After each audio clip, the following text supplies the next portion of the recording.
Welcome to Being at Home with George, and welcome to the brand new year. Happy New Year. And what I love about New Year's is it's the beginning of a new year, but it's also an ending of a previous year. And as we come into embracing this new year, let's begin the way we always begin by saying yes to life and embracing whatever comes up, being able to embrace what is referred to sometimes as the 10,000 joys and the 10,000 sorrows. It's this idea of saying yes to it, generating a hope, and then making wise choices. So we create that possibility by opening to it and saying, yeah, this is possible and let's do this. And so recently I've been reflecting a lot on the dualities of life, like the 10,000 joys, the 10,000 sorrows. I think it's very interesting and fascinating that the classic A Tale of Two Cities talks about it was the best of times and it was the worst of times. And so I'd like to focus on the joy or focus on what's the process? How does this affect my life? How is it helping me by being able to say yes to the 10,000 joys and 10,000 sorrows? And so I'd like to read something. And what I do is I like to reflect on things. And then I tend to go on Google and just read about it. And so I'd like to read you something. So in Zen Buddhism, they talk about this 10,000 joys and 10,000 sorrows. Signifies that life inherently contains both immense pleasure and deep sorrow or deep suffering. The goal isn't to eliminate the sorrow, but to develop equanimity, accepting both joy and pain as natural, interconnected, and transient aspects of existence, fostering compassion, wisdom, and a richer, fully lived experience rather than resisting change or clinging to happiness. And so that is really powerful to be able, and that's what we talk about every week. So we're really saying, can we say yes to the 10,000 joys and 10,000 sorrows? And so how do we do that? We do that by being fully engaged in the present moment and experiencing fully whatever's coming up. So if it's joy, then embracing the joy. If it's sorrow, it's embracing the sorrow. And it's interesting because in this article, they talk about how to practice it.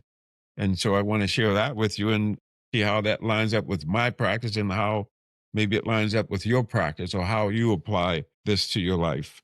When joyful, don't cling. Appreciate it as it passes. That's a good way of saying yes to it, embrace it, and then let it go. When sorrowful, don't fight it. Let it teach you. Foster empathy and wisdom. We talk about that a lot in terms of this idea of the growth mindset. They say, what's the lesson? Saying yes to it. And so the next time we can relate to it in a way. And so what's the consequence of not clinging to joy and not fighting sorrow? This balanced awareness allows for a deeper, more authentic engagement with life, seeing both the beauty and the heartbreak as fundamental. And so it reminds me of Bruce Lee's Be Like Water, this idea of whatever comes, just go with it. I had an experience today that might shed light on that. I had about to go on vacation and the kitchen sink is clogged. And so I called my plumber, and they happen to be a father and son team. So both of them are not available. And so I called this service and no one's coming. And of course, we got to leave tomorrow. And then the people who are available can't do it until Monday. And of course, we won't be here.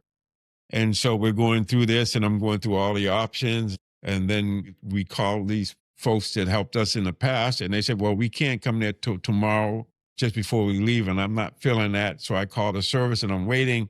And then they respond back to us and say, oh, we're just 20 minutes away. And it's a matter of paying out of pocket rather than using my insurance or the coverage I have. And it's like, okay, come. And they came and they fixed it. So it went from, oh my goodness, what are we going to do? This is an issue, staying equanimous, to having not only relief, but joy, because the sink works better now than it did before. And so this idea of the 10,000 joys and sorrows, it's impermanent, it's coming. And the drill is the same, to say yes to it, embrace it, and then generate the hope and then make a wise choice. And a wise choice is to fully engage with whatever is there. And so if I'm sitting with joy, I'm sitting with sorrow, but I'm not clinging to the joy and I'm not pushing away the sorrow. I'm saying yes to both and living life fully.